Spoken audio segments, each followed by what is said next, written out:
Now, you're going to see guys in the World Championships who just are still going on, I believe, right now. They will come up from a clean with their foot in a certain position. They won't move their feet, and then they'll jerk from there. Okay, that's how they do it. This is textbook 101 stuff. When you have somebody who's never had a bar in their hand, they're going to jerk, this is how I'm going to tell you to set up. Take your foot, one toe in, pivot on your heel. It'll probably put your feet close to being under your hips, and this is textbook. At the highest levels of any sport, you know how to deviate from a textbook. Nods on that.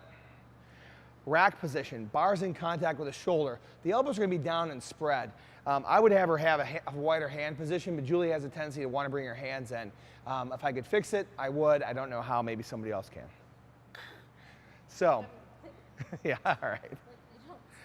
Yeah, they don't stay out there, right? Especially for higher reps. But for a max effort single lift, probably where you want to be. Next thing I want you to do is I want you to imagine you're going to grab the feet, grab the ground with your feet.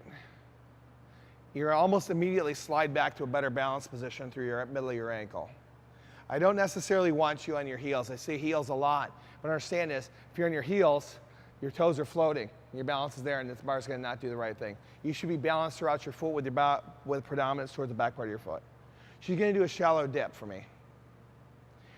You do not need to have, when you jerk, a gigantic dip. It needs to be shallow, smooth, not separating, shallow and smooth. When we go to the blocks here in a few minutes, you guys will understand. I would love to have the blocks set so you only dip about 6 inches max.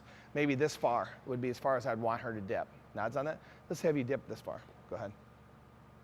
A little deeper, a little deeper. Right there. That might be a good dip for her. Belly needs to be engaged and turned on tight in here. Now she's got a dominant foot. Go ahead and split for us and hold the position. No, go ahead and just do a split jerk. She's not warmed up, but understand that'll be the way it is. What I'm looking for is typically take this foot out in front a little bit more and push back. There you go. Is the shin in front is going to be vertical or at a slight deficit, typically. Trailing knee is bent, belly's locked in, bar's overhead. When she recovers, she's going to push up into the bar. She's going to do front foot, back foot, recover. We saw a guy set a world record in the jerk yesterday. What's the guy's Ilian or Ilya? Well, he did not have a textbook for jerk recovery, but he had 500 and some pounds over his head, and we'll let it slide this time. It's pretty awesome. This is textbook. This is optimal. This is the book. So, footwork. Go ahead and go to a rack position. Go to a lunge. Lunge, trailing knee on the ground. Trailing knee on the ground. Trailing knee on the ground. Now, here's a lunge. Now I'm going to have her push up, and there might be a good position for setting it up. This is one way of getting a split.